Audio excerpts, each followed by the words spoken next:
Hey guys, tonight we begin with the remarkable life and reign of Queen Elizabeth I, the red-haired titan of Tudor England, who turned being unmarried, outnumbered, and somehow made being a virgin queen sound less like a choice and more like a threat. So before you get comfortable, take a moment to like the video and subscribe, but only if you genuinely enjoy what I do here. And let me know in the comments where you're tuning in from and what time it is for you. It's always fascinating to see who's joining us from around the world. Now, dim the lights, maybe turn on a fan for that soft background hum, and let's ease into tonight's journey together. Elizabeth Tudor's life didn't start with a lullaby, it started with an execution. Born in 1533 to Anne Boleyn and Henry VIII, the human equivalent of a walking midlife crisis, Elizabeth entered the world as a royal heir and was demoted faster than a disgraced court jester. Her mother, Anne, was executed on charges of adultery, incest, and witchcraft, or as historians now call it, Henry got bored. Elizabeth was 2 when her mum lost her head, literally, and as a finishing touch, Parliament officially declared Elizabeth illegitimate. That's right. Toddler Elizabeth went from princess to political inconvenience with the stroke of a quill. It's the Tudor version of getting cancelled before you've learned to read. She was swiftly removed from court, packed off to the countryside like a bad PR campaign. Her household staff was downsized, her allowance cut, and she was politely ignored by most of the court, unless they needed a reminder of how not to marry. One day she was, "Your Grace." The next, just that red-haired kid with the beheaded mum. But here's where Elizabeth broke the mould. Most people in her situation would have grown up bitter, anxious, or writing moody poetry. Elizabeth? She studied. Hard. Latin, Greek, French, philosophy, theology. Basically everything except how to trust people. She became fluent in 5 languages and emotionally fluent in none. By the age of 9, she had adopted her personal motto, Video et taceo. I see and say nothing. Which, if you think about it, is a pretty bleak vibe for a 3rd grader. But it was smart. She was playing the long game, blending into the royal wallpaper while quietly clocking everyone who might someday need a poetic form of revenge. She watched the revolving door of Henry's wives and learned 2 things. 1, don't get attached, and 2, never rely on a man with a scepter and unresolved trauma. While others were trying to stay in the king's good graces, Elizabeth was busy developing a superpower, emotional detachment in a hostile political environment. She weaponized observation like most kids weaponize sarcasm. Being a royal child sounds glamorous, unless, of course, you were Elizabeth Tudor. In which case, it was less glittering destiny and more medieval Hunger Games, but with extra Latin and emotional damage. After being declared illegitimate, Elizabeth was raised with just enough dignity to avoid scandal and just enough neglect to know she wasn't really wanted. Her education was top tier. She had world-class tutors in languages, classics, and philosophy. But the real curriculum? Learning how to survive a royal family that made soap operas look restrained. Her half-siblings were walking cautionary tales. Mary, the older half-sister, had a Catholic chip on her shoulder the size of a cathedral. Edward, her younger half-brother, was Protestant, dying, and surrounded by nobles who treated the crown like a pass-the-parcel game with blood involved. Elizabeth wisely kept her opinions to herself and her daggers metaphorical. She mastered the fine art of non-committal nodding. When Protestant reformers visited, she appeared devout. When Catholic traditionalists arrived, she nodded solemnly. No matter who was in power, she was just the quietly brilliant girl in the corner, translating Cicero, and definitely not plotting anything. Probably. And then there were the stepmothers. So many stepmothers. Catherine Parr, Henry's 6th and final wife, was actually decent to her. She supported Elizabeth's education, and even gave her a taste of something resembling maternal affection. Unfortunately, Catherine then married Thomas Seymour after Henry's death, and things got awkward. Seymour, who who was approximately 50% ambition and 50% walking HR violation, got a little too familiar with teenage Elizabeth, waking her up early, tickling her, chasing her around the garden. Yes, that happened. And no, it wasn't normal back then either. The scandal was swiftly covered up, but the message was clear. Elizabeth was a political target, a potential pawn, and a liability with good cheekbones. She left Catherine's household with her reputation intact and a clear understanding of one thing: trust no one, especially men who smile too much. By her teens, Elizabeth had seen enough betrayal, scheming, and near execution to qualify as a Tudor war veteran. But instead of being traumatized into submission, she simply became better at hiding her reactions. Because in the Tudor world, survival wasn't about strength, it was about strategy. And Elizabeth was already winning. In 1554, Elizabeth got an unexpected invitation from her half-sister Mary, Queen of England and devout Catholic. The occasion? A charming little event called possible treason and imprisonment. Mary was dealing with a Protestant rebellion known as Wyatt's Rebellion. The rebels claimed they were fighting against Mary's upcoming marriage to Philip of Spain, not for Elizabeth. But let's just say Elizabeth's name kept accidentally popping up in conversations. You know, the usual "she probably knew something" vibes that get people locked up in castles.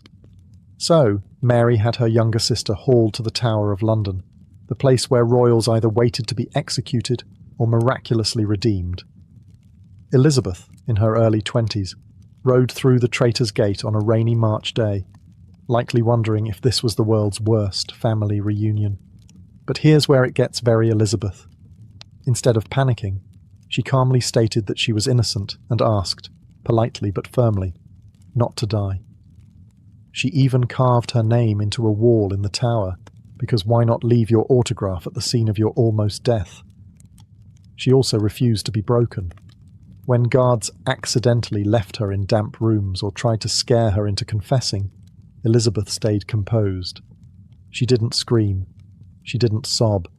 She didn't even dramatically faint, which frankly was expected behaviour for noblewomen back then. Mary, to her credit, couldn't find enough evidence to execute her, which is always a nice legal threshold. So after a couple months, Elizabeth was released. Kind of. She was transferred to house arrest in the countryside, where she was still under watch, but now with slightly better window views and fewer rats.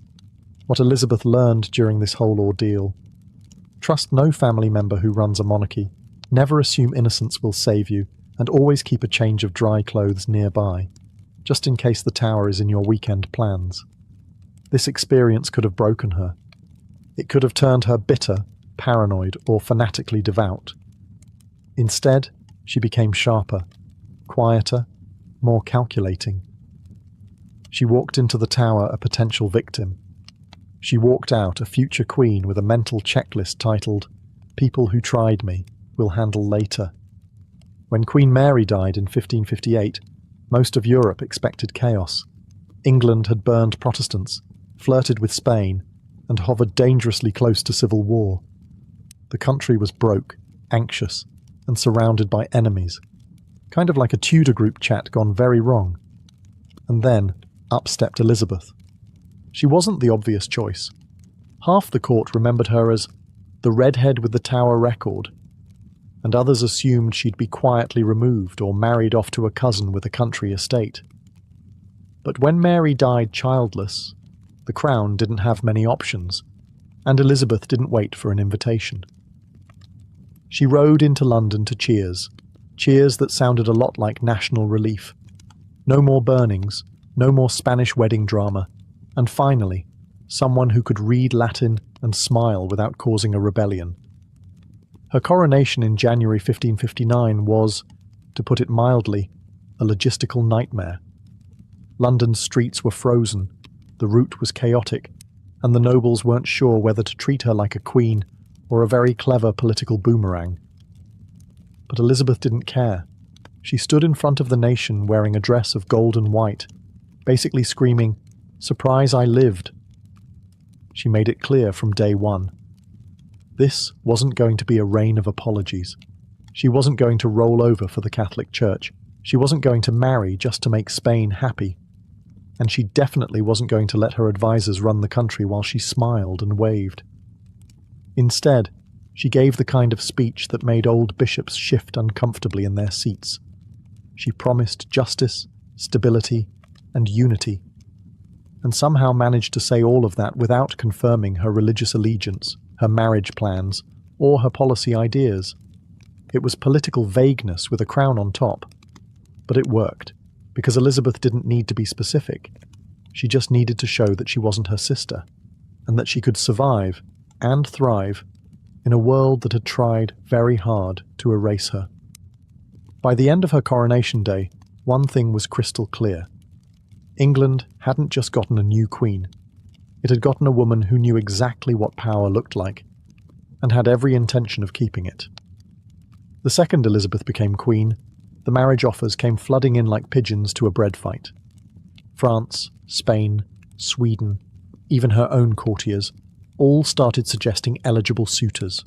Tall ones, Catholic ones with questionable beards but very attractive territories. Because in the 16th century, a woman ruling alone wasn't just unusual, it was terrifying. A single queen? What if she had opinions? What if she made laws while menstruating? What if she didn't immediately hand the keys to her kingdom over to some bearded duke with a good wine cellar? But Elizabeth had a secret weapon. She had no intention of marrying. She knew the second she picked a husband, she'd become queen consort of whoever, instead of the actual monarch of England. And that just wasn't going to fly. She'd spent her entire life surviving royal instability. She wasn't about to hand power over to the first man who could sword fight and quote Virgil. So she played the long game. Publicly, she kept everyone guessing. Privately, she rejected everyone. She flirted with the idea of marriage the way some people flirt with buying a treadmill. She talked about it a lot and never followed through. And so, she crafted one of the most brilliant political identities in history, the Virgin Queen. Not because she was celibate, historians still debate that, but because it gave her the perfect excuse to stay single while projecting holiness, strength, and national unity. She married England, she said. The country was her spouse, which is a very poetic way of saying, I'm too busy for a man, and frankly, none of them are worth the paperwork. Foreign rulers kept trying. Suitors sent portraits, gifts, armies, occasionally in the wrong order. Elizabeth accepted their flattery, danced with ambassadors, and then reminded everyone that she still had no ring on her finger, and no intention of dying in childbirth like half her ancestors. By refusing to marry, she kept every court in Europe on edge. No one could predict who she'd ally with next, or if she'd ally at all. It wasn't just political independence. It was a masterclass in power hoarding, and she made it look effortless. Once Elizabeth secured the throne and politely batted away every marriage offer like flies at a summer feast, she turned her attention to managing her court, a glittering nest of vipers in lace collars. Her council was a mix of loyalists, opportunists, and deeply confused men who hadn't entirely adjusted to taking orders from someone without a beard. But Elizabeth had one distinct advantage. She'd spent her entire life watching powerful people make mistakes. Now, she made sure she didn't. Running court politics under Elizabeth was like playing chess blindfolded on a moving ship during a thunderstorm, except the Queen could see the whole board and occasionally whispered, "Checkmate," just to watch everyone sweat. Her favourite tactic, keeping everyone guessing. She granted titles slowly, rewards rarely, and trust never. If a courtier got too confident, she reminded them, gently or witheringly, that proximity to the throne was not a retirement plan. One moment you were her sweet Robin, and the next you were being sent to Ireland with a polite letter and zero military funding. Even her closest advisor, William Cecil, spent decades deciphering what she really meant when she said, perhaps. Spoiler, it meant no. But she never said it directly, because saying no closed doors. Elizabeth preferred to leave them slightly ajar, just enough to let people trip over their own ambition. She also had a flair for theatrical delay. Decisions took weeks, sometimes months. Not because she was indecisive, but because every minute of uncertainty made her court more dependent on her. Nothing happened without her signature, and her signature was in no rush. Flattery was currency at her court, but you had to be careful. One compliment too far and she'd roast you publicly. One step too close and you might be promoted or banished. No one ever knew what she was truly thinking, which is exactly how she liked it. Elizabeth didn't just sit on the throne. She performed the throne, eyes always watching, smile always calculated, power always in reach but never fully shared. Her court didn't govern her. It revolved around her. Elizabeth I didn't just rule England. She dressed the part so aggressively that her wardrobe deserves its own diplomatic corps. The average noblewoman wore velvet and pearls to show status. Elizabeth wore velvet and pearls to declare war on your expectations. Her gowns weren't clothes. They were political armour stitched with intent and a hint of, "Try me." Every outfit she wore was a calculated power play. Massive ruffs, elaborate embroidery, and enough jewels to bankrupt a duke, all carefully arranged to scream one very specific message: I am the state, and I am not here for your nonsense. She turned her face into a canvas of myth. White lead makeup gave her a ghostly, almost divine appearance. Her wigs, towering, curled, and occasionally weaponizable, reinforced the image of eternal youth and unwavering strength. Never mind the lead poisoning. Looking immortal was worth the migraines. Elizabeth used fashion as a psychological weapon. When she wore white, it wasn't innocence. It was invincibility. When she wore black, it wasn't mourning. It was menace. Her colours, fabrics, and jewels were selected not for beauty, but for effect. She walked into every room like she owned not just the palace, but the air inside it. And here's the fun part. No one else was allowed to copy her look. Literally.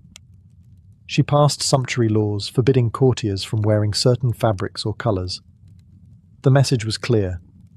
You may dress up, but you will never dress like me. Even portraits were tightly controlled. You couldn't just paint the Queen mid-blink or mid-frown. She had an official mask of youth, a face template painters were required to follow, so that she always looked like she hadn't aged a day since 1563. Photoshop, Elizabethan edition. But beneath the silks and sequins was cold calculation. Elizabeth understood that image is power. If she looked invincible, people would think twice before challenging her. If she looked otherworldly, people might just forget she was, technically, a mortal woman navigating a very real, very male world. Elizabeth I didn't just rule a kingdom, she micromanaged it like a CEO with trust issues and a suspicious amount of free time.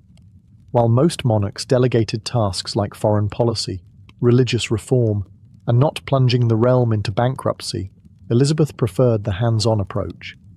Letters passed through her hands. Speeches were edited, personally. Military campaigns, she weighed in. Portraits, approved or destroyed.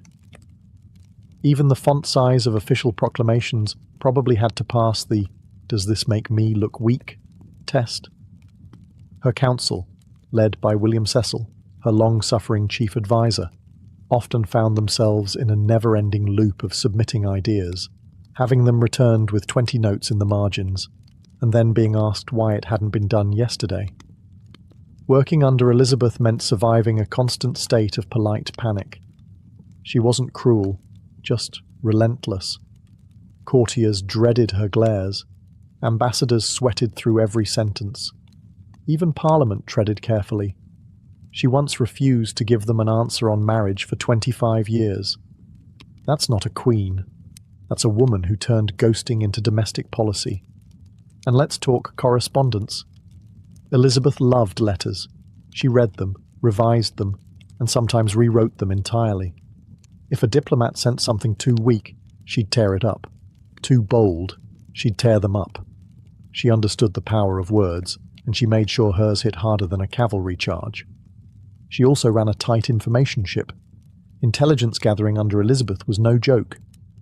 Francis Walsingham, her spy master, created a proto-MI6 that sniffed out threats, intercepted letters, and cracked codes with terrifying efficiency. If you were plotting something against her, chances are she already had your letter open, underlined in red, and ready for dramatic reading at council. All this control served a purpose. Elizabeth didn't trust her nobles, her foreign allies, or frankly, most of humanity. She'd seen what happened when power slipped, and she never planned to let go of hers. The result? A queen who didn't just sit on the throne.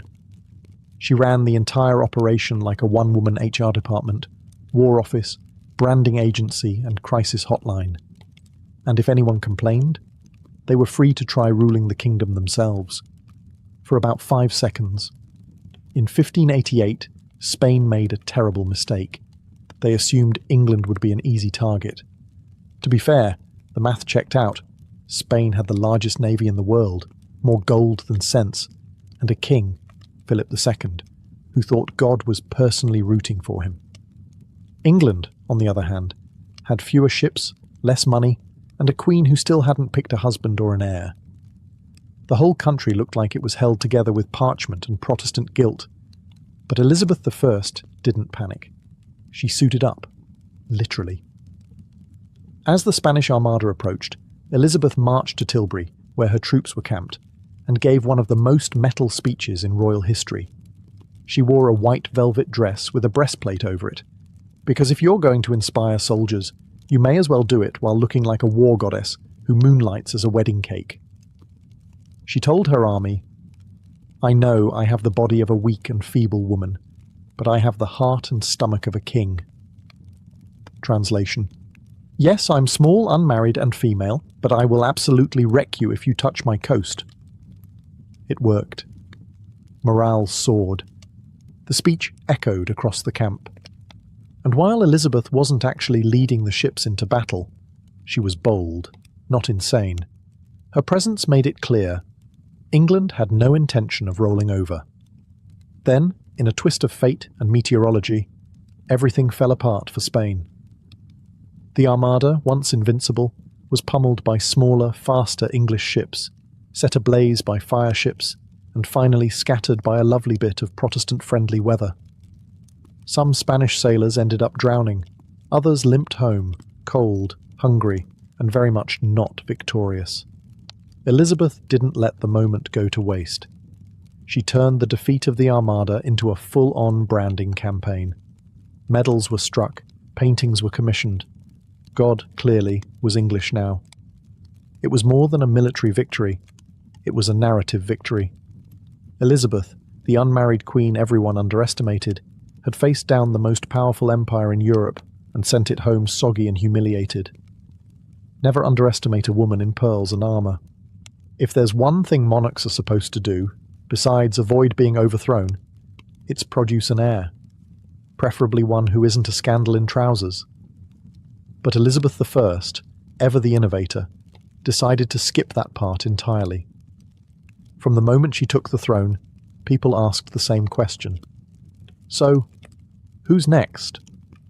Her answer for 44 years was essentially, "You'll find out when I do." She never married, never had children, and most scandalously, never officially named a successor. Which, for the record, is kind of like owning a bus company and refusing to hire a driver for tomorrow. Was this irresponsible? Maybe. Strategic? Absolutely. By keeping the succession vague, Elizabeth avoided empowering potential rivals. Naming an heir in advance would have been like handing someone a crown-shaped invitation to start plotting her funeral. And after spending time in the Tower for allegedly being on the wrong side of succession drama, Elizabeth had zero interest in starring in that sequel.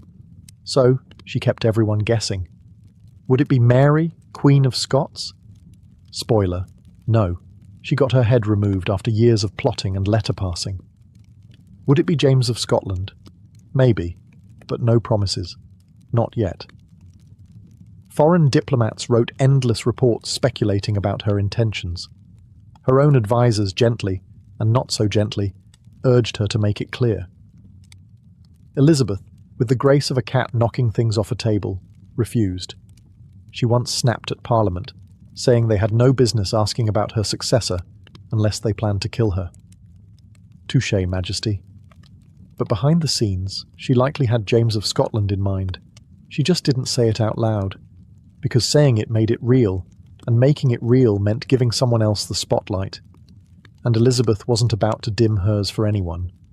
While Elizabeth I was busy outwitting assassins, dodging marriage proposals, and refusing to name an heir, she also accidentally ushered in one of the greatest cultural booms in English history.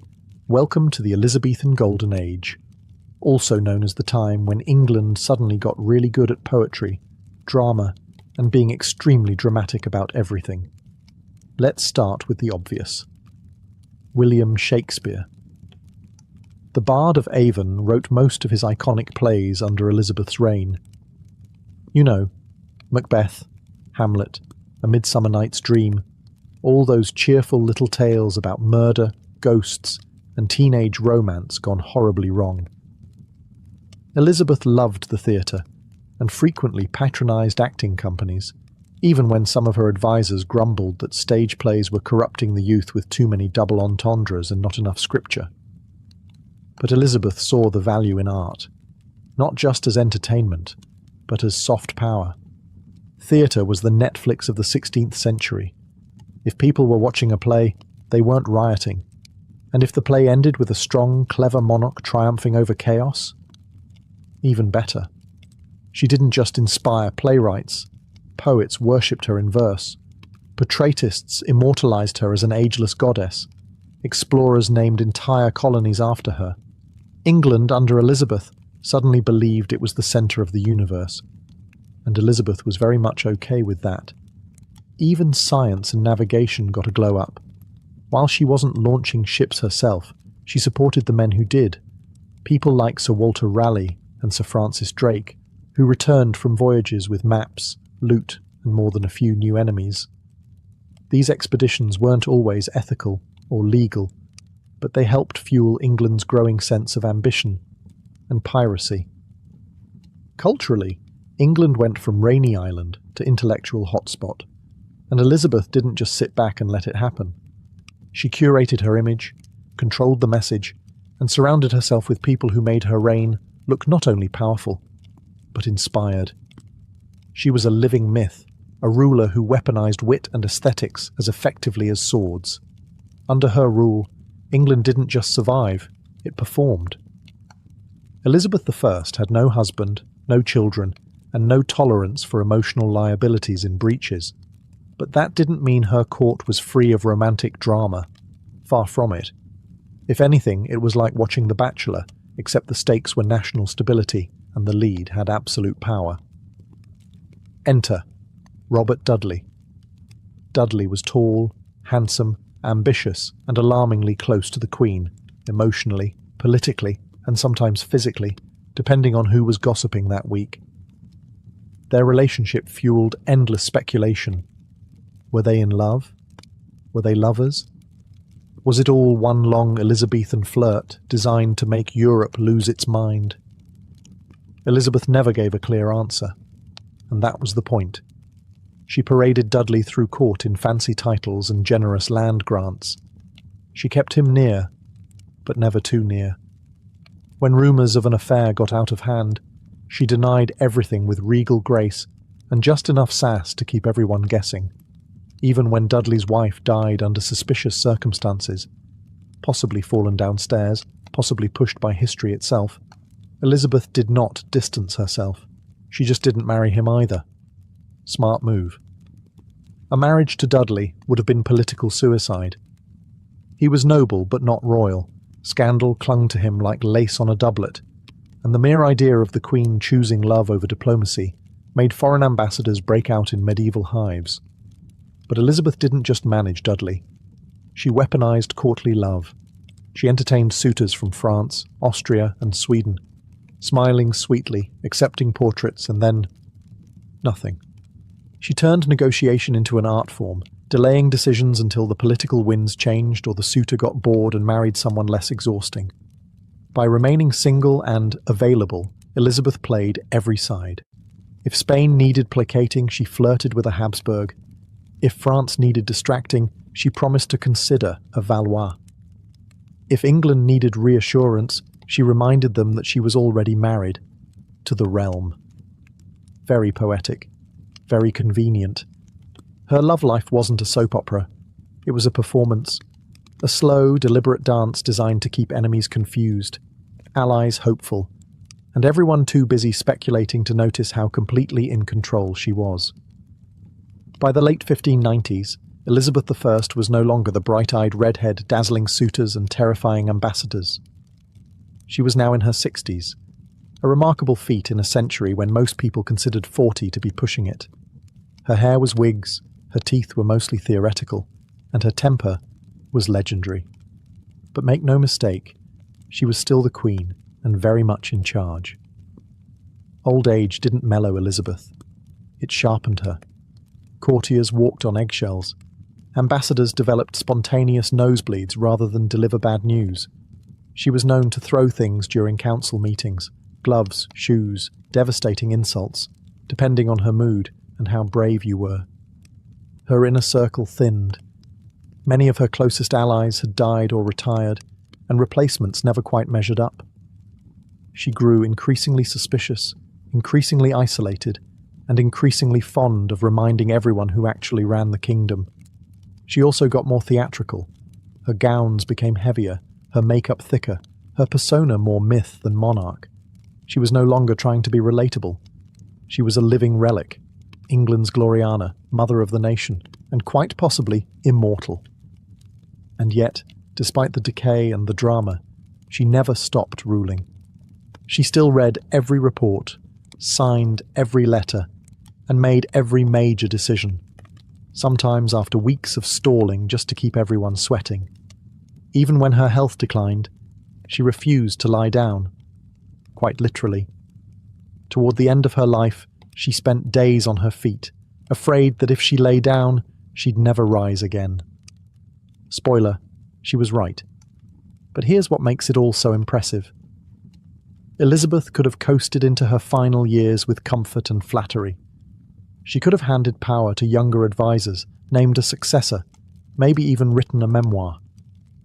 Instead, she held the reins until her fingers couldn't grip them, and still refused to let go. She didn't fade quietly. She aged loudly like a royal hurricane with pearls and eyeliner. Fragile in body maybe, but never in will. Her courtiers may have feared her, but the country? The country watched, waited, and whispered the same thing for years. She may be old, but God help us when she's gone. By the year 1603, Elizabeth I had ruled England for over 4 decades. She had outlived all her suitors, nearly all her counsellors, most of her enemies, and frankly, anyone who thought she wouldn't last. But even for a queen as relentlessly composed as Elizabeth, the curtain eventually had to fall. She just refused to sit down for it. In her final days, Elizabeth fell into a decline, physically and emotionally. Her health was failing. The court was whispering. She barely spoke, and when she did, it was often cryptic, mumbled, or laced with Tudor-grade melancholy. But the most telling moment? She wouldn't go to bed. She literally refused to lie down. For days she stood or sat in a chair, dressed, alert, and determined. Servants pleaded, physicians begged, her ladies-in-waiting wept. But Elizabeth, queen of self-control, icon of public image, believed that if she laid down, death would take her. Spoiler, it did anyway, but only after she made it wait. Eventually, her exhaustion overcame even her famously stubborn will, and she was carried to her bed at Richmond Palace. There, surrounded by flickering candles, anxious courtiers, and the dying embers of a truly ridiculous reign, Elizabeth I finally passed. No grand death speech, no royal decree carved in stone. Just the quiet end of a woman who had ruled alone, ruled fiercely, and never let anyone see her vulnerable, not even at the end. And yet, even as she faded, she managed one final political maneuver. Though she had refused for years to name a successor, when pressed one last time, she reportedly gestured toward James of Scotland. Not exactly a dramatic endorsement, but in Elizabethan politics, a subtle nod might as well have been fireworks and a press release. And so, with that quiet motion, the Tudor dynasty ended and the Stuart line began. But Elizabeth didn't go out like a fallen monarch. She went out like a statue finally stepping off its pedestal. She died as she lived, alone, unbent, and entirely on her own terms. Because for Elizabeth, surrender, even to something as inevitable as death, was never really part of the plan. Elizabeth I didn't just leave behind a throne. She left behind a blueprint for how to be unforgettable. She had no husband, no heir, no dynasty to extend her bloodline. What she had was an idea that a woman could rule not just competently, but brilliantly. That she could dominate politics, diplomacy, fashion, culture, and war, all while being underestimated by literally everyone who met her. Her reign lasted 44 years. In that time, she transformed England from a chaotic, debt-ridden, religiously divided mess into a confident, culturally explosive, internationally feared power. All this while ducking assassinations, religious wars, and centuries of patriarchal expectations that screamed, "Please marry a man and behave." She refused and thrived. Her legacy isn't just the Elizabethan Golden Age or the defeat of the Spanish Armada. It's the image she cultivated and controlled so precisely that it lasted for centuries. She became a living myth. Gloriana, the Virgin Queen, Astrea, half goddess, half monarch, fully in charge. Even after death, she controlled the narrative. Her portraits were mass-produced, her speeches quoted like scripture, and her carefully edited persona became the national symbol of an entire era. And while later historians would try to pick her apart, her temper, her indecision, her vanity, none could deny the scope of what she accomplished alone in a world built to deny her everything. She wasn't perfect. She could be manipulative, ruthless, and emotionally distant. She clung to power long past her prime, alienated allies, and kept the country in suspense for decades. But those flaws, they were part of the machinery. The myth didn't work without the woman behind it grinding the gears. And let's not forget, she did it all without a king, without an heir, and without ever backing down.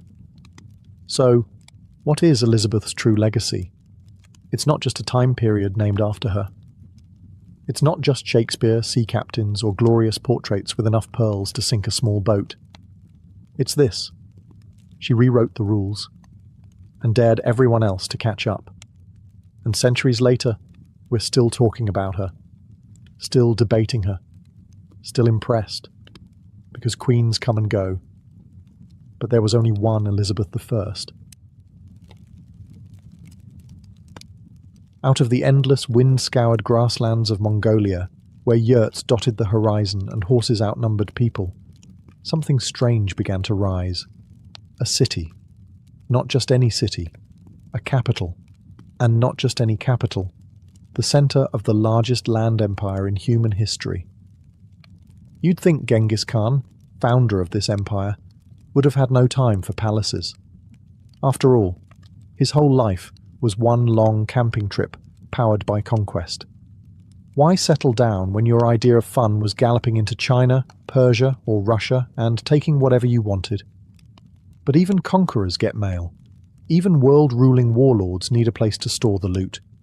And so, somewhere between world domination and dinner, Genghis Khan picked a spot in the Orkhon Valley. It was sacred land, once home to ancient Turkic and Uyghur capitals, and it had everything a Mongol needed: open pastures, flowing rivers, and space to build something worthy of an empire. Now, let's be clear. Genghis didn't build much. He was a man of motion, not masonry. But he did mark the place. A few foundations, a temple here, a market there, enough to plant the seed. And when his son Ogedei inherited the throne, that seed exploded into something no one saw coming. Ogedai Khan, practical yet ambitious, turned that humble beginning into a full-fledged city, Karakoram. It had walls, it had roads, it even had plumbing. Mongol plumbing. And more shockingly, it had foreign artisans, captured engineers, Muslim architects, Chinese bureaucrats, and a tent palace with silver fountains that squirted fermented mare's milk at the push of a button. Civilized, right? But Karakoram wasn't about extravagance, it was a power move, a message. We may sleep in felt tents, but we rule the world. Here, emissaries from Baghdad and Paris bowed in the same palace. Here, silk met steel, camels met crusaders. And the steppe met the city. The Mongols, once thought too wild to build, were now city planners. And Karakoram wasn't just a capital, it was a contradiction in brick and bone. A place that shouldn't exist, but did. Right in the heart of the wild. If Genghis Khan was the fire that consumed the world, Ogedai Khan was the one who sat down afterward and asked, "All right, now what do we do with all this?" Inheriting a supersized empire that stretched from Korea to the Caspian Sea, Ogedai had the difficult task of civilizing the chaos. His answer? Karakoram. Ogedai didn't just want a base of operations, he wanted a stage. A world capital that would prove the Mongols weren't just horseback thugs with better aim. No, they were rulers, builders, organizers. And in classic Mongol fashion, he made it happen fast. First, the layout. Karakoram wasn't random. It was designed with military precision. Square walls, 4 gates pointing to the cardinal directions, and an inner city that housed the Khan's court. At the center stood the palace of Ogedai, a fusion of tent and temple, adorned with gold tiles and painted beams. It looked like a yurt had married a Chinese pagoda, and it worked. Then came the weird part. Ogedai's Karakoram became a cultural smoothie. Here was a Christian church, there a Buddhist stupa. A few steps away, a mosque rang out the call to prayer, right next to a Confucian temple where scribes copied edicts in 5 different scripts. All under one roof, or rather, one sky. Why? Because the Mongols weren't just conquerors, they were collectors. Of people, ideas and technologies. Ogedai welcomed envoys, artisans and scholars from every corner of the empire. He kidnapped the best talent and called it hiring. Persian metalworkers forged coins. Chinese engineers made siege engines. Russian craftsmen carved ivory. Karakoram was less a Mongol city and more a Eurasian laboratory. And at the heart of it all stood a silver tree. Literally. Ogedai commissioned a Franco-Parisian blacksmith to craft a mechanical silver tree with pipes running up the trunk, each one dispensing a different liquor: airag, mead, wine, and rice beer. 4 lion heads gushed the drinks. It was part faucet, part art installation, and part royal flex. To the foreign ambassadors arriving from Constantinople or Delhi, Karakoram was confusing. Was this the capital of a barbarian horde or a cosmopolitan empire? The answer was yes. Ogedai had created not just a city, but a Mongol mirror, a place that reflected everything they'd taken, twisted it into something new, and made it pour booze from a silver tree. It's easy to imagine Karakoram as a Mongol Las Vegas, full of yurts, horse dung, and wild parties under the stars. But by the mid-13th century, it had become something else entirely, a global diplomatic nerve center. And the strangest part? It actually worked. You see, most capitals kept foreign visitors at arm's length, but the Mongols, they practically begged you to come over, for dinner, for tribute, for interrogation. Karakoram became a revolving door of emissaries, missionaries, merchants, spies, and political dreamers. It was the kind of place where a Persian envoy could chat with a Russian fur trader and a Franciscan friar while waiting for an audience with the great Khan, all over cups of fermented mare's milk. Papal legates from Rome showed up hoping to convert Mongols to Christianity. Instead, they got a tour of the silver liquor tree and a polite "no thanks." Envoys from the Abbasid Caliphate brought gifts and religious texts, only to be met by Mongols more interested in their engineering blueprints than their theology. The Mongols didn't discriminate. They just took what they liked and sent the rest home. Diplomacy in Karakoram was brisk, multilingual, and refreshingly blunt. No flowery court rituals here. No stiff robes and powdered wigs. Visitors were expected to bow low, offer gifts, and not whine too much about the smell. In return, they might get gold, horses, or a letter from the Khan promising peace, or war, depending on his mood. The Mongol postal system made this all possible. Imagine express mail powered by horses and yurts, a vast relay network of mounted couriers stretching across Asia. Messages could travel faster from Beijing to Karakoram than a medieval French king could get from Paris to Lyon. It gave the Mongol court near-instant intelligence and a steady stream of foreign visitors. And yes, Karakoram's scribes recorded everything. The city's administration was a bureaucratic Frankenstein. Scribes fluent in Uyghur, Chinese, Persian, and Syriac all sat in the same room, writing the same decree in 4 different scripts. It wasn't elegant, but it worked. Karakoram wasn't just a city of tents and temples.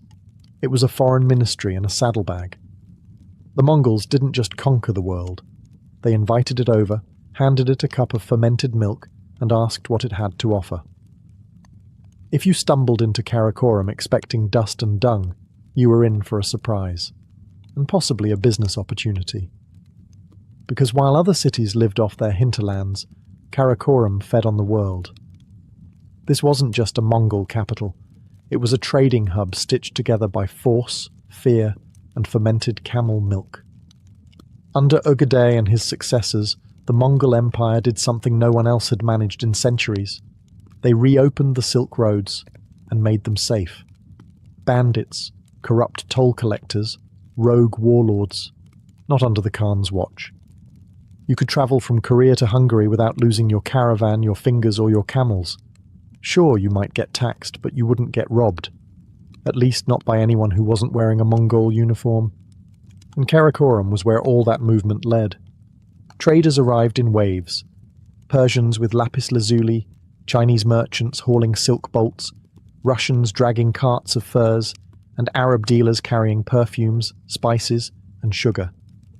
Even European merchants, those few brave or foolish enough, found their way here, looking to score deals on exotic goods or maybe just rubberneck at the capital of the apocalypse. The market was as diverse as the empire. Silk from the south, weapons from the west, ivory carvings from India, scrolls from China, and horses, always horses, from the Mongols themselves. One Italian visitor claimed you could buy a Tibetan prayer wheel, a Baghdad saddle, and a Siberian falcon all at the same stall. But Karakoram didn't run on free market magic. It was also powered by tribute, the polite word for hand it over or we burn your village. Vassal states sent elephants, tigers, scholars, and sometimes princesses to the Khan's court. These gifts weren't just loot, they were messages. We see your authority, and we really, really want to stay alive. The tribute wasn't wasted. Karakoram became a laboratory of luxury. Foreign artisans crafted Mongol-style porcelain. Goldsmiths engraved Genghis Khan's face on everything from goblets to belt buckles. Even the city's sewer system was designed by a captured engineer from Samarkand. Efficiency through conquest. For the Mongols, trade was just conquest's quieter cousin. And Karakoram? It was the tent where both came home to roost, a city where wealth flowed in faster than you could count it, assuming you knew how to count. Imagine walking through Karakoram and hearing a church bell, a muezzin's call to prayer, the rhythmic chanting of Tibetan monks, and the crackle of a shaman's bonfire, all before breakfast. Welcome to the Mongol Empire's spiritual buffet. Most empires picked a religion and forced everyone to smile and nod, not the Mongols. Genghis Khan didn't care what gods you worshipped, as long as you didn't interfere with his taxes or military drafts. That attitude carried into Karakoram, where the only real rule was, don't be boring, and don't try to convert the Khan. Ögedei's city became a holy anomaly. A Buddhist stupa sat peacefully beside a Nestorian Christian church. A mosque echoed the verses of the Quran, while Confucian scholars debated ethics in the next courtyard. Even shamans had their place, tossing bones and reading the wind under sacred trees. This wasn't tolerance in the modern, rainbow flag-waving sense. It was pragmatic pluralism. The Mongols wanted divine insurance. More religions meant more gods on their side, or at least fewer angry ones. Why risk offending the universe by picking favourites? And religions didn't just coexist in Karakoram, they competed. Each group tried to win favour with the Khan, pitching their doctrines like used chariots. Muslim scholars presented logical proofs of God's unity. Buddhist monks offered serene detachment. Christian envoys brought wine and the promise of eternal life. The Mongols nodded politely and asked if they had any engineers. Sometimes this religious stew boiled over. A Nestorian Christian reportedly got into a public spat with a Buddhist monk about the soul's fate. The Mongols didn't punish either. They just called more witnesses. Nothing like a theology debate to spice up your lunch break. But the Khan's court had an unofficial religion: power. The clergy of every faith wanted influence, and Karakoram was their pulpit. The Mongols, meanwhile, just wanted results. Could your god make crops grow, find water in the desert, or give victory in battle? Great. Welcome to Karakoram. The city's chaotic sacred landscape reflected the empire itself, diverse, disjointed, and completely under the thumb of Mongol pragmatism. You could burn incense or ring a bell, just don't question who's in charge. Because in Karakoram, God might be great, but the Khan was greater. For a people who glorified open skies, Karakoram's city walls might seem like a contradiction. After all, Mongols weren't known for building fortresses, they were known for flattening them. But even the most mobile empire eventually needs paperwork, and a secure place to keep it. Ogadai had the foresight to realize that ruling the world meant more than just sharp arrows. So, he gave Karakoram walls, not towering, stone-clad European monsters, but sturdy enough to keep out bandits, wild animals, and overly curious peasants. Inside those walls, something unexpected happened. The Mongols sat down and organized. The administrative machinery of the Mongol Empire roared inside Karakoram like a well-fed horse. They kept records in multiple languages, some so obscure that even the translators needed translators. Orders were issued in Uyghur script, taxes calculated in Chinese, trade agreements scribbled in Arabic, and spy reports translated from Russian.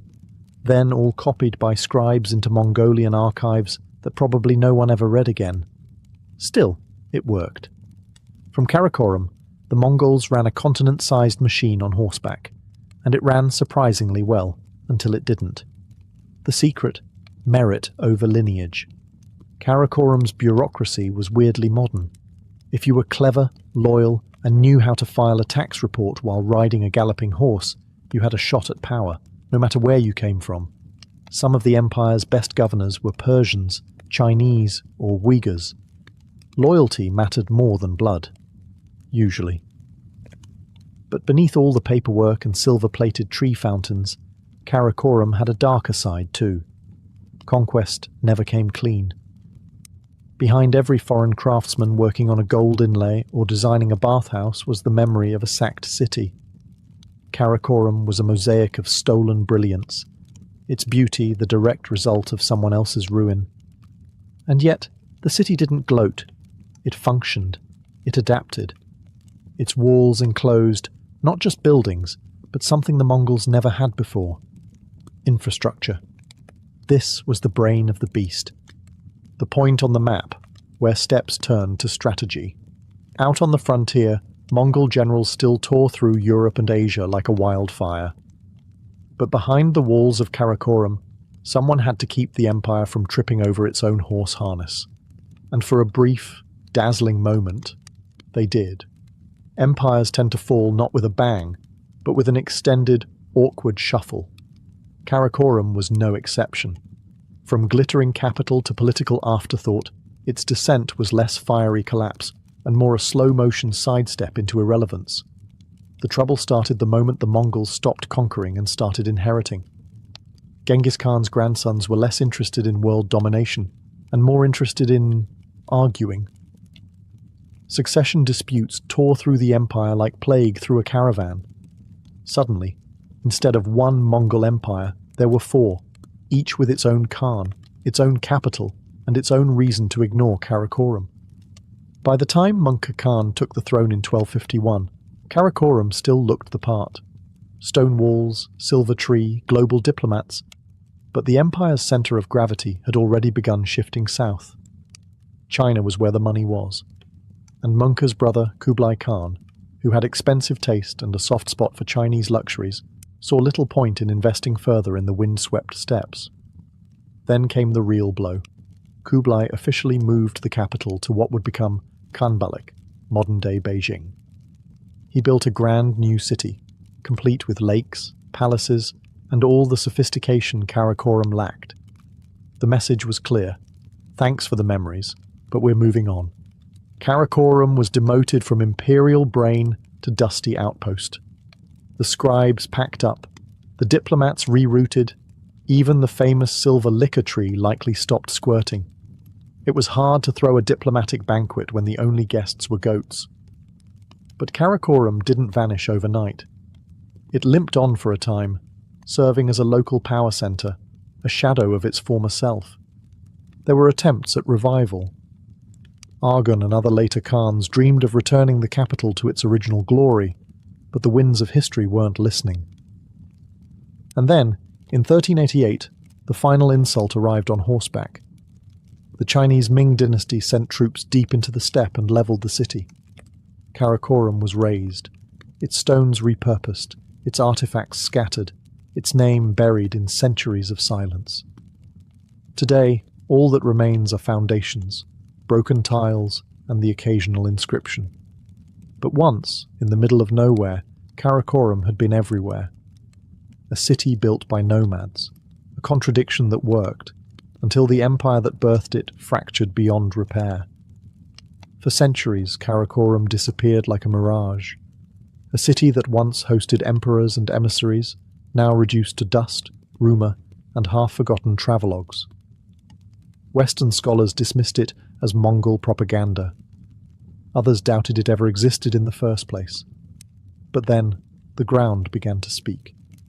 It started in the late 19th century, when Russian explorers and German archaeologists went poking around the Orkhon Valley with shovels and overconfidence. What they found shocked even the skeptics. Buried city walls, Chinese roof tiles, Persian-style bricks, Buddhist artifacts, Islamic coins, Christian crosses, and yes, plumbing. Mongol plumbing. Vindication in the form of ancient drainage systems. The ruins told a clear story. This wasn't just a myth. It was a metropolis. One that housed not only tents and warriors, but glassmakers, scribes, priests, and engineers. The layout matched descriptions from medieval travellers like William of Rubruck, the Flemish friar who had visited Karakoram in 1254 and documented the city with astonishing detail, right down to the mechanical silver tree. By the 20th century, Mongolian and international archaeologists joined forces. In the 1940s, a Buddhist temple was uncovered on the city's outskirts. In the 1990s, the German-Mongolian Karakoram expedition unearthed more: artisan quarters, kilns, bronze moulds, and even inscriptions naming Ugadai. Each shovel of dirt reaffirmed that the Mongols hadn't just burned things, they built too. But perhaps the greatest rediscovery was psychological. The Mongols were finally being seen as more than horseback savages. Karakoram became Exhibit A in the trial against Western bias, a city where East met West, where nomads made bureaucracy work, and where tolerance, however utilitarian, was enshrined in brick. Modern Mongolia has since reclaimed Karakoram's legacy. Nearby Karakoram, a modest town, now hosts a museum with relics from the old capital. The area has become a pilgrimage site for historians, tourists, and proud Mongols alike. And yet Karakoram remains elusive. Most of it still lies buried, its former grandeur hidden beneath grass, stone, and centuries of silence. No standing walls, no rebuilt palace, just wind, sky, and the bones of an empire. But when you stand on that ancient ground and close your eyes, you can almost hear it. The clink of coins, the murmur of a dozen languages, and the gurgling of liquor from a silver tree long gone. Karakoram didn't endure in marble or mosaics, but its legacy did. You won't find towering minarets or glistening domes like Baghdad, or orderly Roman aqueducts, or Parisian boulevards. But what Karakoram left behind is something more elusive, proof that an empire of tents could give rise to a capital of ideas. To the Mongols, the very concept of a fixed capital was radical. They were a people born to the saddle, not the stone. Their gods rode the wind, not the chimneys. Yet Karakoram proved that mobility didn't mean primitiveness. It was the contradiction that worked, at least for a while. It showed the world a new model of imperial power, decentralized, multilingual, tolerant, when convenient, and terrifyingly efficient.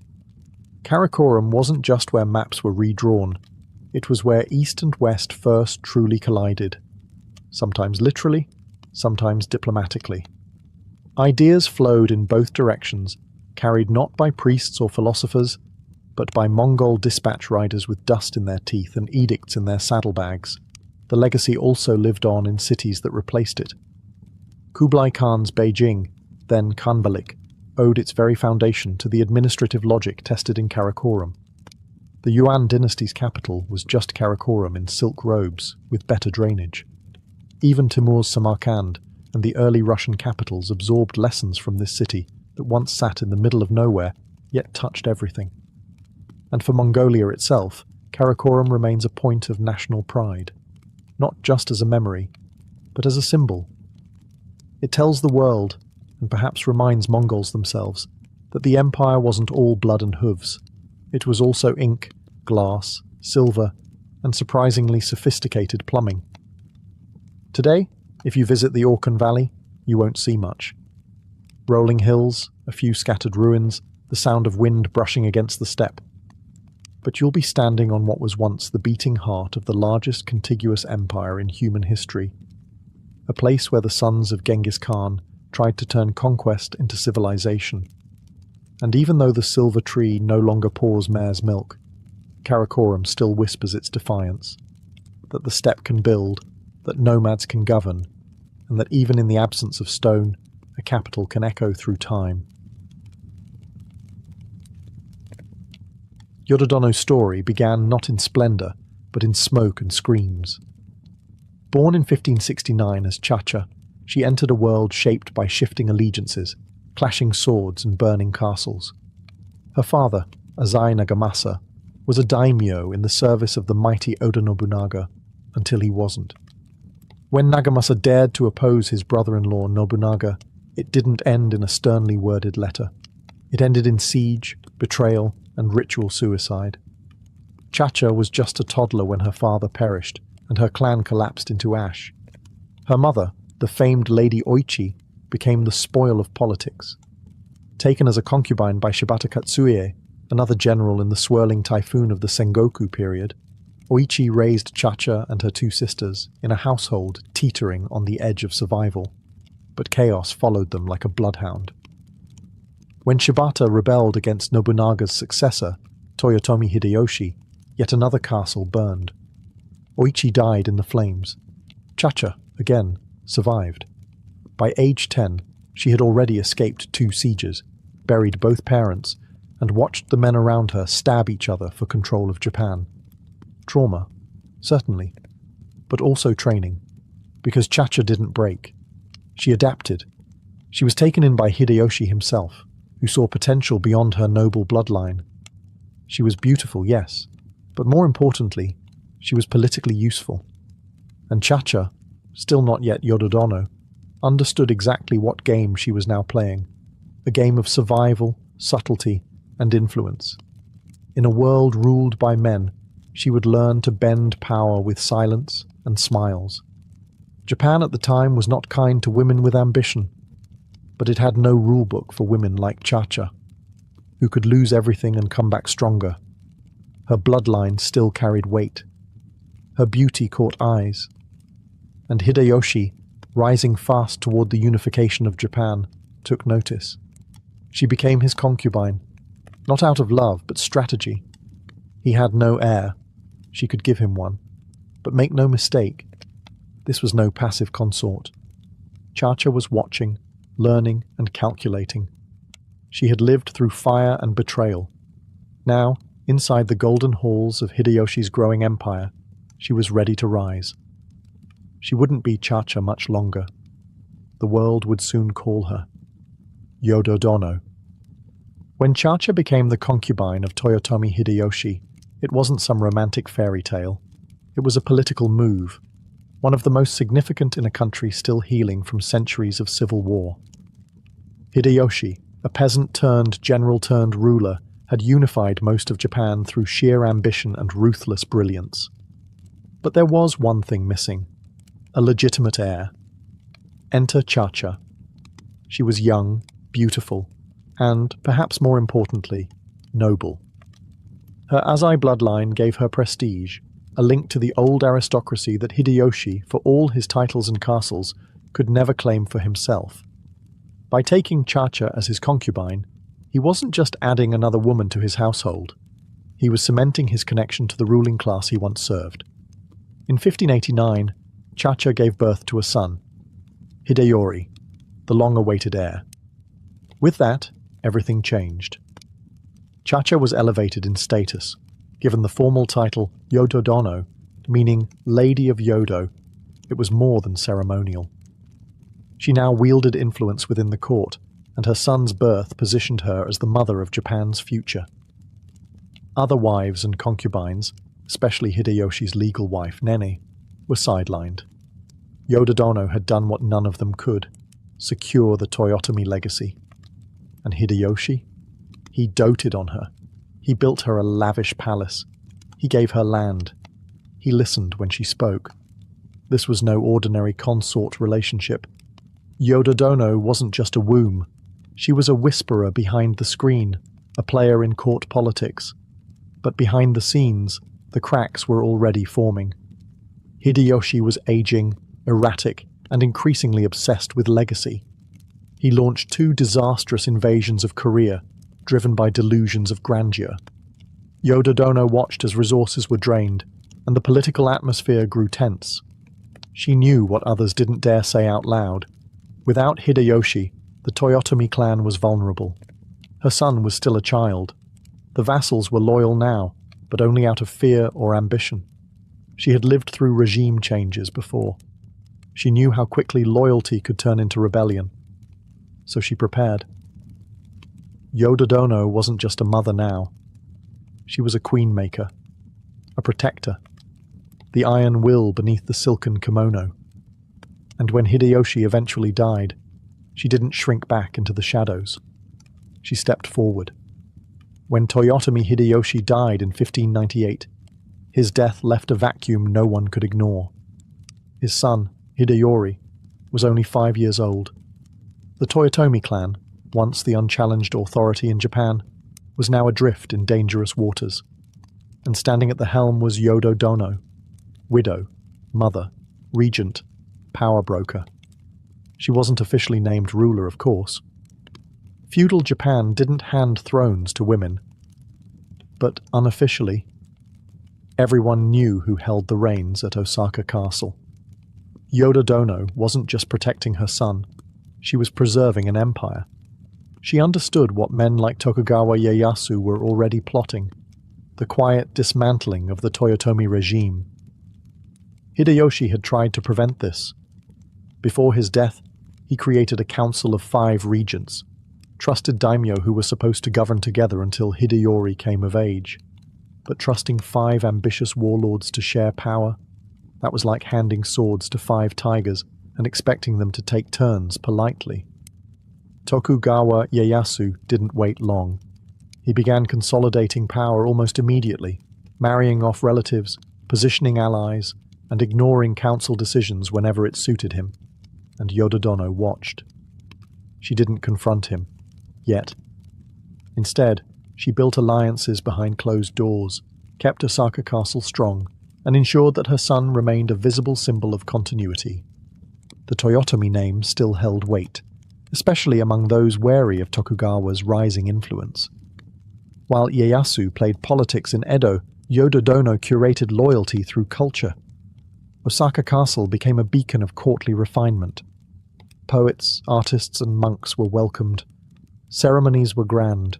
Gifts were exchanged. Every act reminded the lords of Japan that the Toyotomi legacy still breathed, and that Hideyori was no mere puppet. But the balance was fragile. Yododono's mere existence posed a threat. She was the mother of the only other possible unifier of Japan, and she wasn't content to play the grieving widow. She issued orders, received diplomats, and hosted lords in her own right. That kind of visibility in a woman was dangerous in samurai society. Tokugawa Ieyasu knew it. The longer she held court in Osaka, the more she became not just a symbol of resistance, but the beating heart of it. And while everyone bowed and exchanged pleasantries, the quiet tension between Edo and Osaka grew louder with each passing year.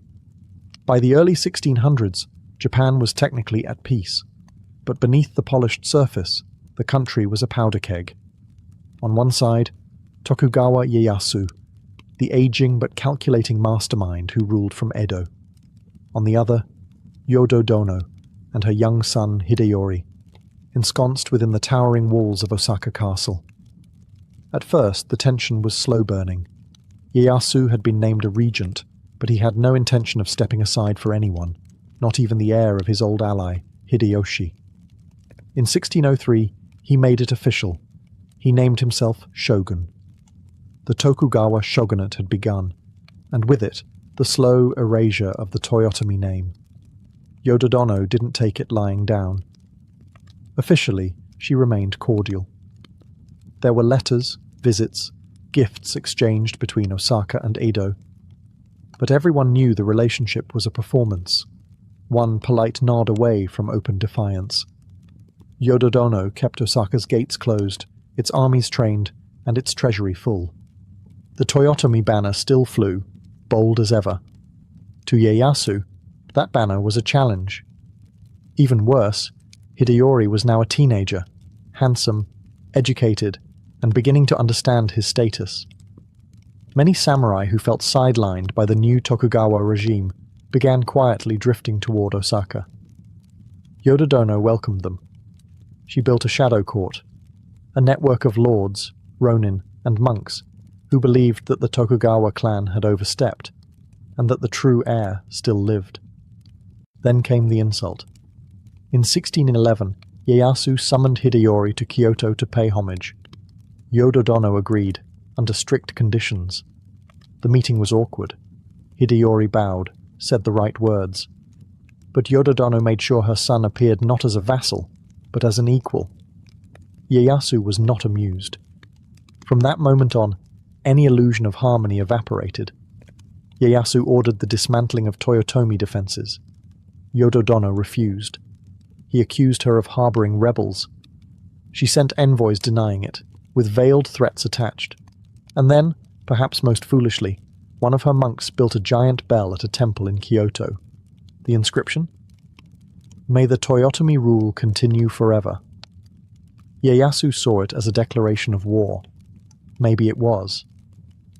The long-brewing conflict had finally reached its boiling point, and Yododono, no stranger to sieges and betrayals, was already preparing her next move.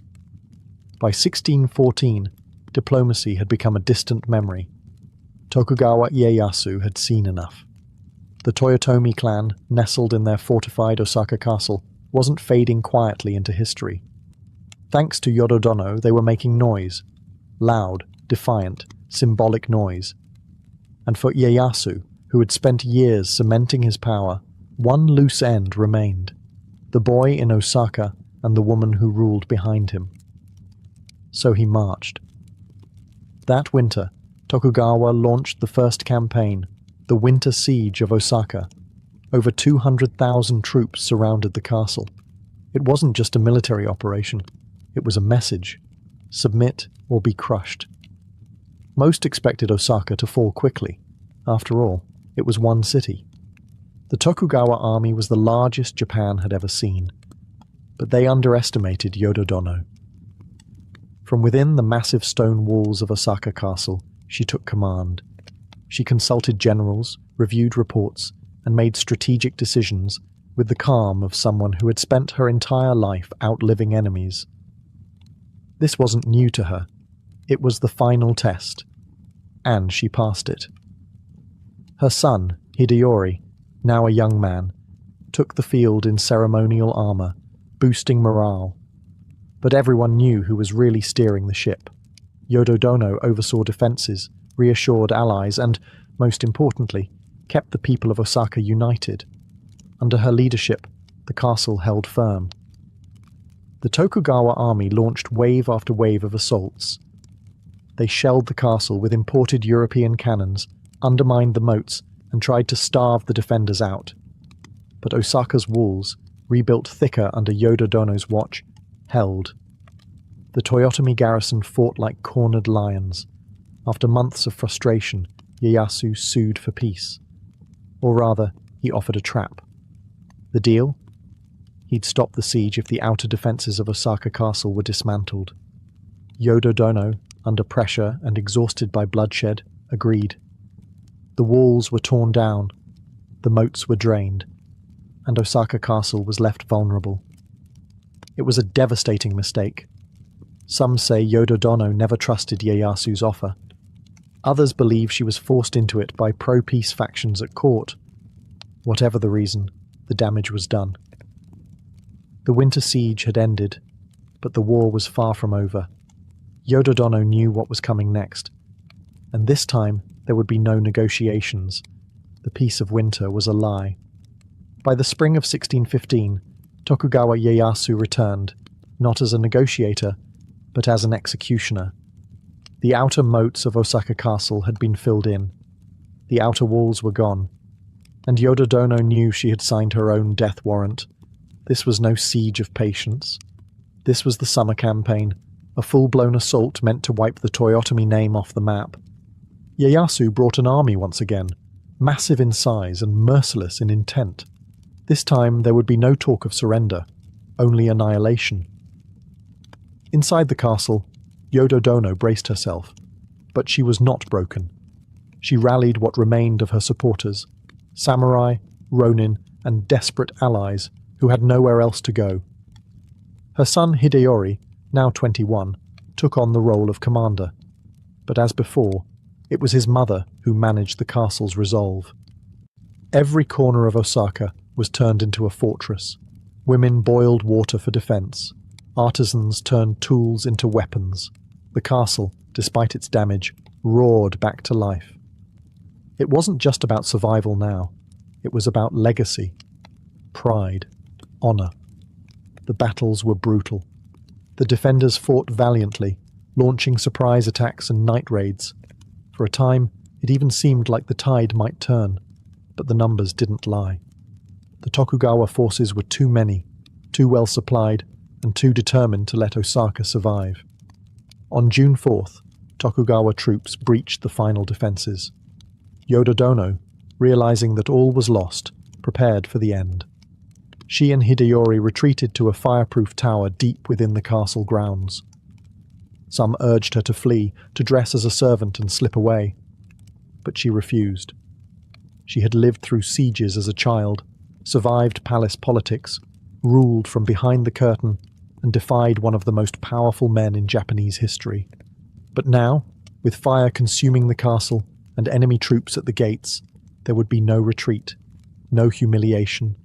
Together with her son, she committed seppuku, ritual suicide. Mother and heir died as one. The Toyotomi line was extinguished in blood and smoke. The Tokugawa had won. But they hadn't broken her. Yododono went out on her own terms, just as she had lived. To the outside world, Yododono may have appeared only as a grieving mother or a defiant consort. But behind the stone walls of Osaka Castle, she was something far more dangerous. A strategist, a negotiator, and a quiet ruler who understood the fragile mechanics of power, better than most men around her. In a society that didn't allow women to rule, she effectively did just that. She held court, received emissaries, and managed political alliances. While her son Hideyori was technically the head of the Toyotomi clan, Yodo-dono was its backbone. She controlled the flow of information, oversaw finances, and guided Hideyori's decisions.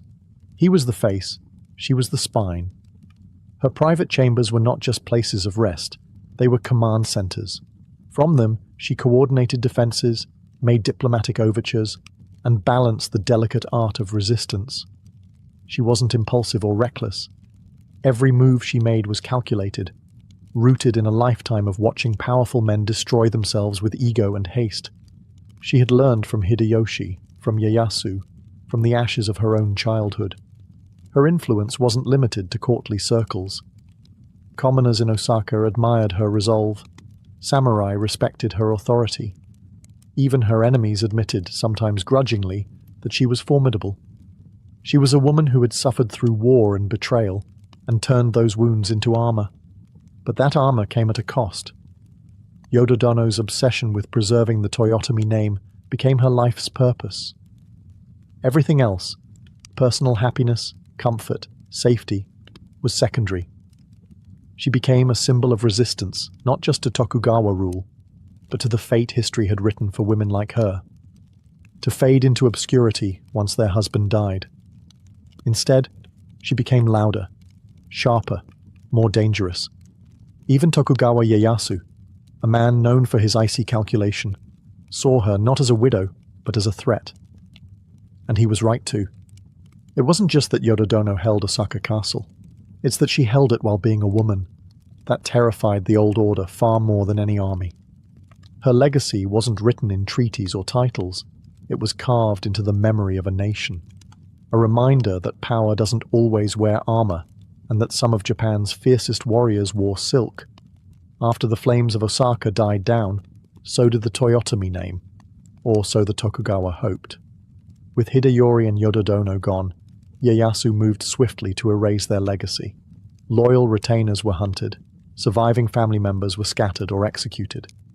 Osaka Castle, the last symbol of Toyotomi defiance, was reconstructed in Tokugawa style, cleansed of rebellion.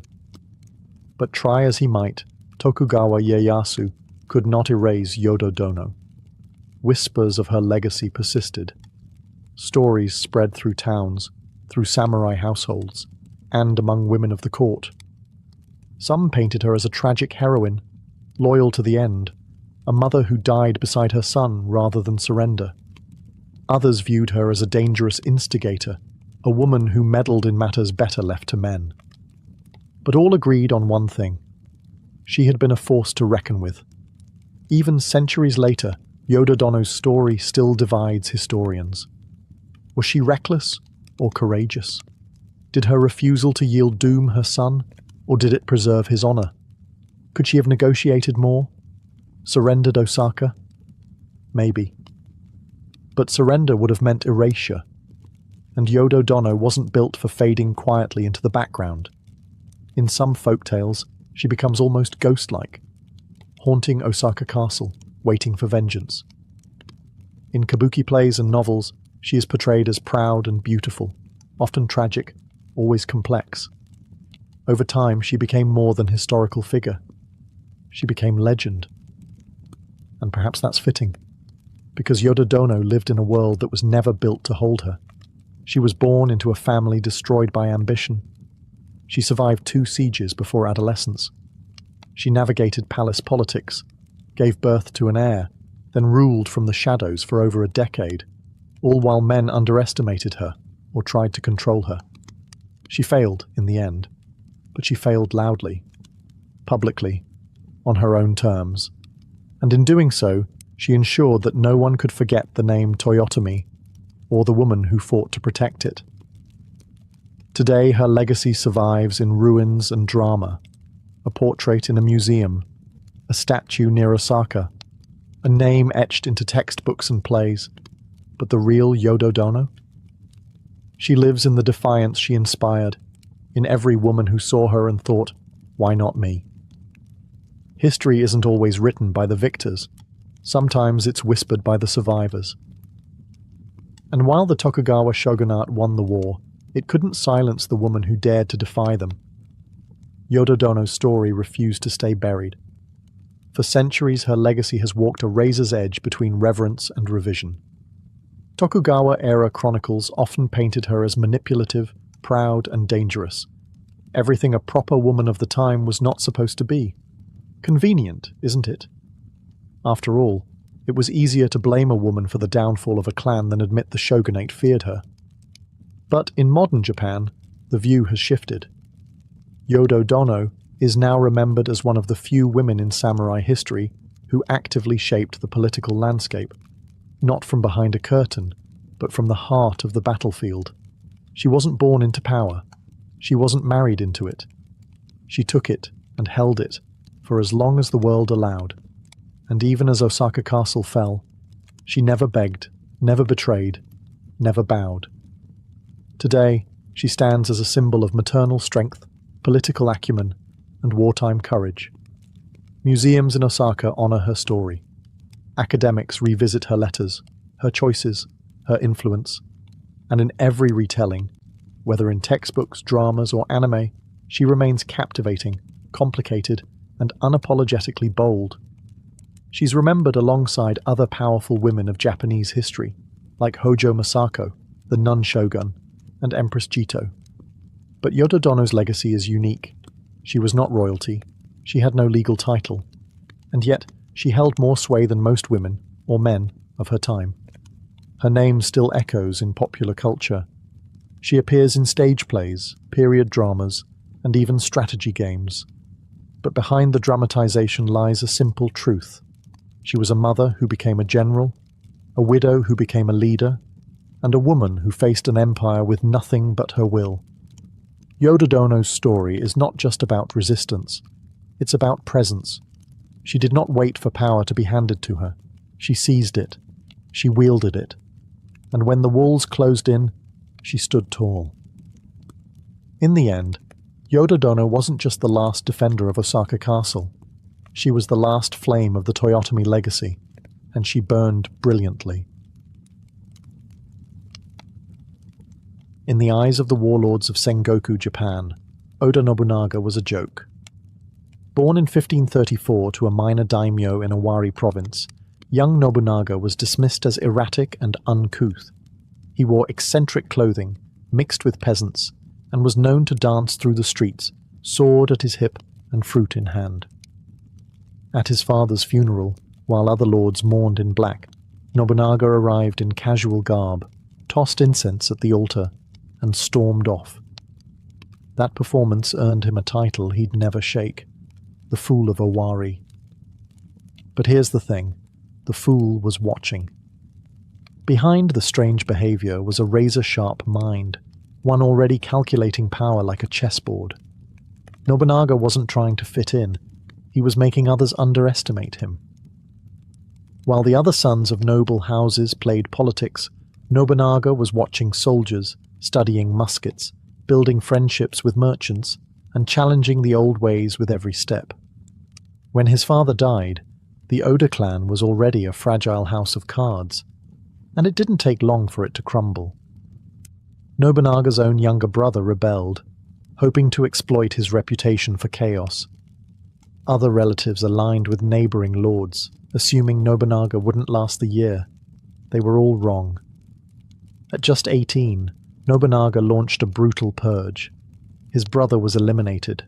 Loyalists were promoted. Traitors were executed. The fool now commanded an army, and it moved fast. Unlike his rivals, Nobunaga didn't rely on Bushido tradition. He embraced raw efficiency. He adopted matchlock firearms, still rare in Japan, and trained his troops in modern formations. He purchased powder and steel from foreign traders, built alliances with wealthy merchants, and began turning Owari into a war machine. The old guard sneered. But Nobunaga wasn't here to be admired. He was here to win. In a feudal era obsessed with honor, ancestry, and swordplay, Nobunaga was a glitch in the system. He didn't care for poetry or pedigree. He cared for power. and how to wield it without apology. By the end of his 20s, he had secured Owari completely. No more rebellion, no more laughter. The fool of Owari was no longer playing games. He was just getting started. In 1560, Oda Nobunaga found himself facing extinction. His tiny province of Owari stood directly in the path of Imagawa Yoshimoto, one of the most powerful warlords in Japan. Imagawa had an army of 25,000 men. Nobunaga, barely 2,000. The math wasn't just bad, it was suicidal. Most daimyo would have surrendered. Some advised retreat. Nobunaga ignored them all. Instead, he threw a party.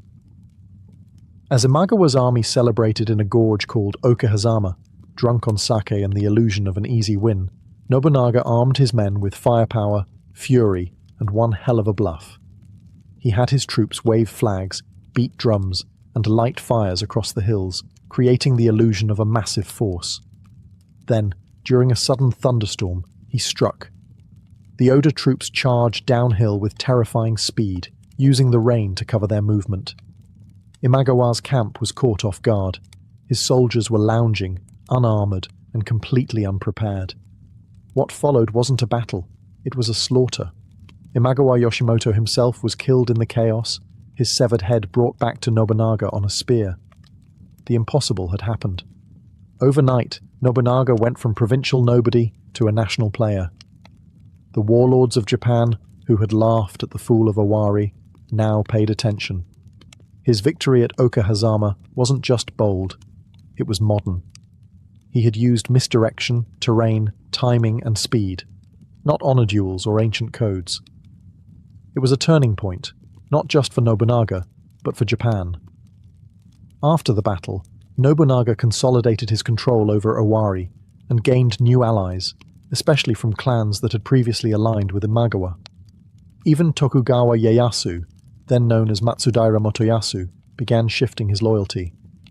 Nobunaga's brand of warfare wasn't pretty, but it was effective. More importantly, it proved something dangerous. Tradition could be broken. For centuries, Japan's warlords had fought by the rules. Nobunaga played with loaded dice and laughed while doing it. Okehazama made it clear. He wasn't just another daimyo looking for a promotion. He was trying to break the entire game. And from that moment on, every samurai in Japan would either follow his example or try desperately to survive it. Fresh off the blood-soaked miracle at Okehazama, Nobunaga knew momentum was everything. Victory had made him a name, but not yet a ruler. To unify Japan, he needed something bigger than swords. He needed legitimacy. Enter Ashikaga Yoshiaki, a wandering, powerless noble from a collapsed shogunate. His brother, the last Ashikaga shogun, had been assassinated, and now Yoshiaki was looking for someone to restore him to power. Every daimyo turned him away. Nobunaga said, "Sure, if I can pull the strings." In 1568, Nobunaga marched on Kyoto, the imperial capital. No one expected him to get that far. But thanks to rapid troop movement, bribed border lords, and Nobunaga's new alliance with Tokugawa Ieyasu, the gates fell with barely a fight. Nobunaga installed Yoshiaki as shogun, then kept him on a very short leash. To the public, Nobunaga was the protector of the shogunate. In practice, he ruled Kyoto like a general manager with absolute authority, but not everyone welcomed him. The capital's old money, court nobles, temple authorities, and merchant guilds were horrified by Nobunaga's bluntness. He didn't bow, he didn't flatter, he didn't pretend the past mattered. He tore down old barriers between classes, imposed brutal taxes, and stationed soldiers wherever he pleased. The samurai elite had never seen anything like it. The tension worsened when Yoshiaki realized he was a puppet. He began plotting behind Nobunaga's back, secretly rallying opposition among Buddhist monks and rival warlords like the Takeda, Uesugi, and Mori clans. Nobunaga responded with swift violence and cutting sarcasm. He had no patience for decorative rulers. But betrayal was the cost of change. Nobunaga embraced it. Rather than trying to win everyone over, He built a coalition of merit over birth. Men like Toyotomi Hideyoshi, a peasant-turned-genius administrator, and Akechi Mitsuhide, a refined court samurai with a calculating mind. They weren't just warriors, they were thinkers. Nobunaga's inner circle wasn't noble, it was effective. As enemies circled, Nobunaga kept pushing forward. He built roads, regulated markets, banned private tolls, and made it clear he wasn't restoring Japan, he was reinventing it. And if the shogun or the temples or the aristocracy didn't like it, too bad. They'd had their turn. If there was one institution that dared to stand against Oda Nobunaga, it wasn't a rival clan. It was the Buddhist temples. Specifically, the Iko-Iki, warrior monks and armed peasants, who followed a radical branch of Pure Land Buddhism. They didn't just pray, they fought. They held land, collected taxes, and even formed their own armies. Their strongholds weren't just temples, they were fortresses. The biggest of them all? Enryakuji, perched atop Mount Hiei, overlooking Kyoto. To Nobunaga, these monks weren't spiritual, they were political, and worse, disloyal. Many of them had backed his enemies. They issued edicts, incited rebellions, and refused to bow to his authority. So in 1571, he made a decision that would stain his legacy forever. He marched 30,000 troops to Mount Hiei. The monks expected a siege. What they got was an extermination. Nobunaga ordered the complete destruction of Enryakuji, and he meant complete. His men torched the temples, slaughtered resisting monks, and killed anyone who got in the way. Women, children, elderly, pilgrims. The mountain burned for days. Some accounts say over 20,000 people died. It wasn't just cruelty. It was a message. No one, Nobunaga declared, shall ever again use religion to threaten the state. The shockwaves were immediate. The elite were horrified. Even his own generals flinched. But the effect was undeniable. Other temples quickly backed down. The Iko-Iki panicked, abandoning outposts. Nobunaga, once seen as an upstart, was now feared as something far more dangerous, a reformer who didn't care about sacred cows. And this wasn't a one-off. In the years that followed, he laid siege to other temples, including the massive Ishiyama Hongan-ji fortress in Osaka. 10 years of bloodshed followed. 10 years. Nobunaga even used naval blockades, unheard of for inland warlords. He would not tolerate pockets of religious resistance.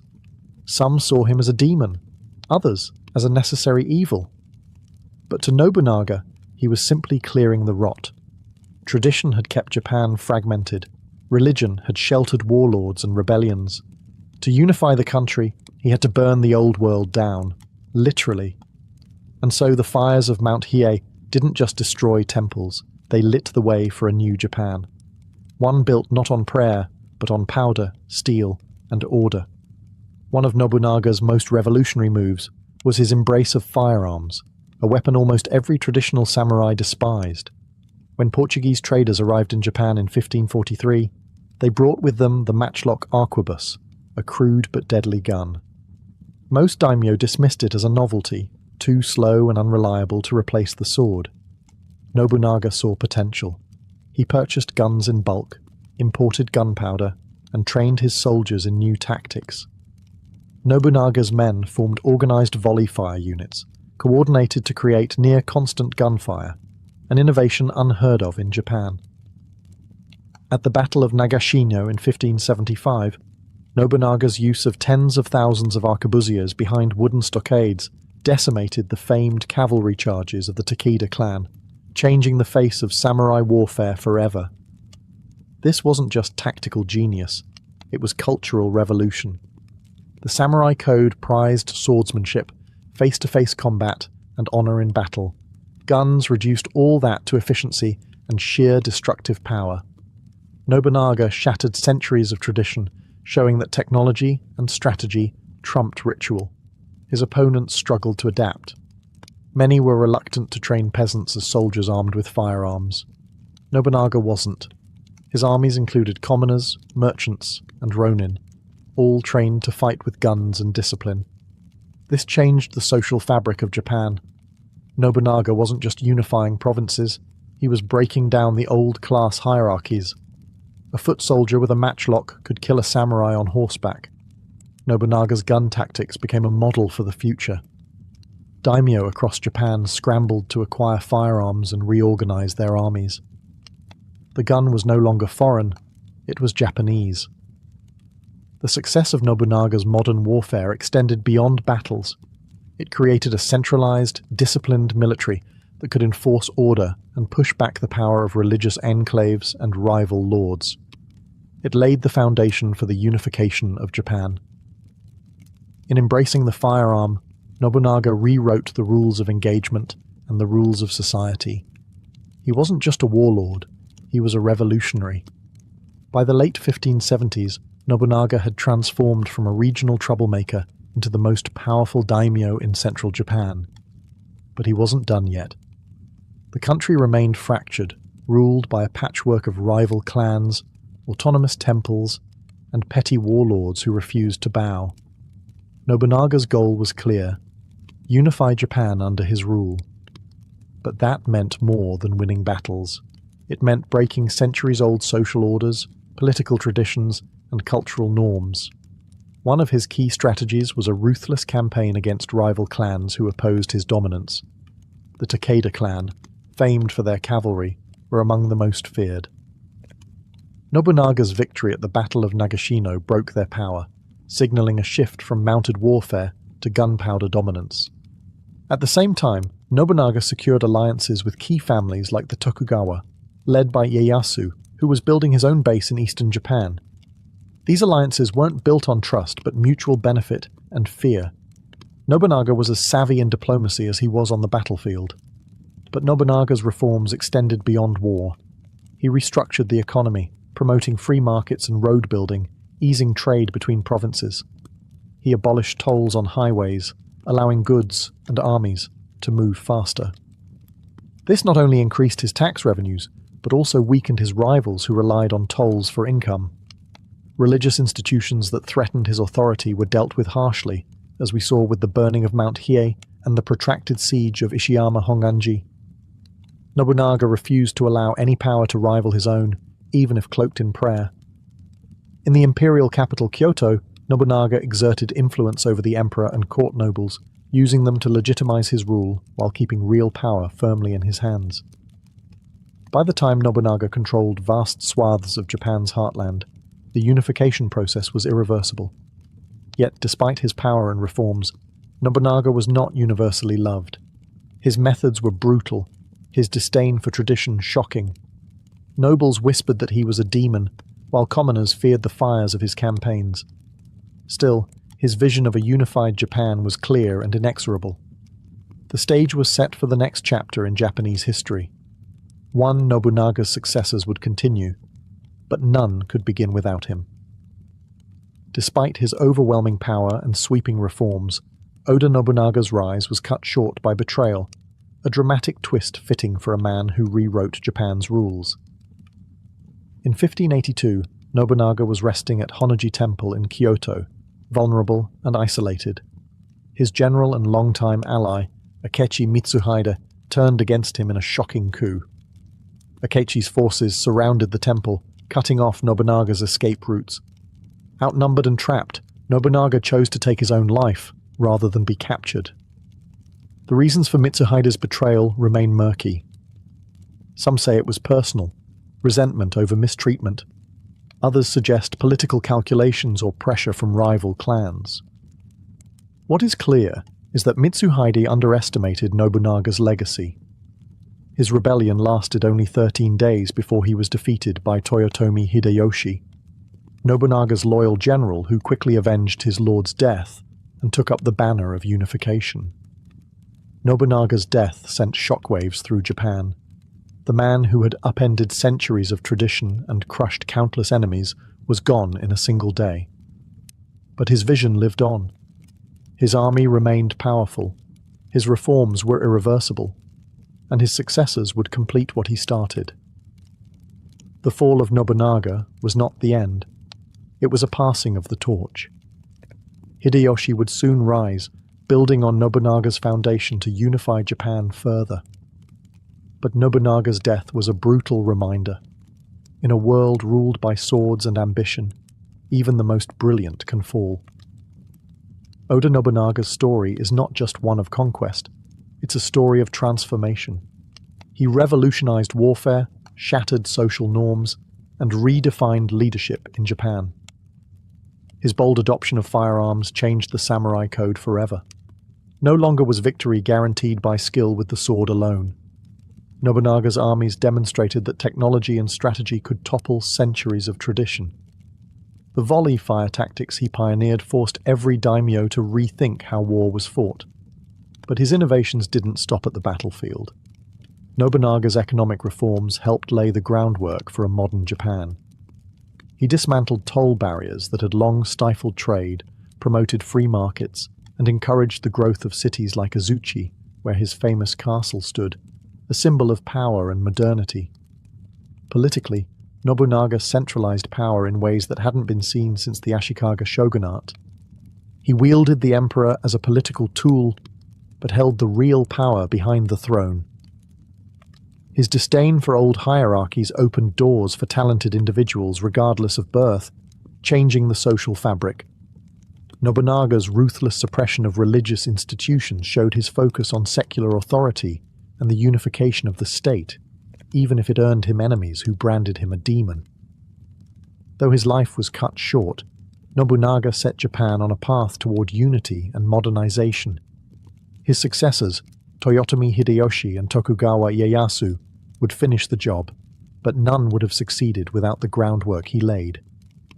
Today, Nobunaga is remembered as a visionary, a man who saw beyond the customs of his time and dared to forge a new future with fire and steel.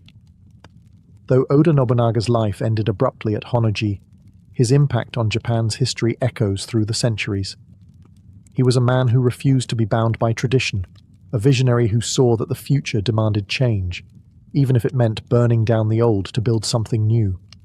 Nobunaga's innovations in warfare permanently altered the samurai's way of life.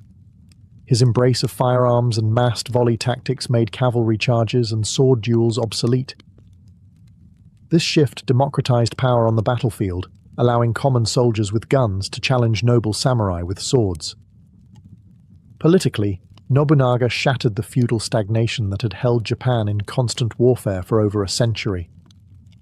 By centralizing authority and breaking the power of rebellious religious institutions, he paved the way for the eventual unification of Japan under a strong central government.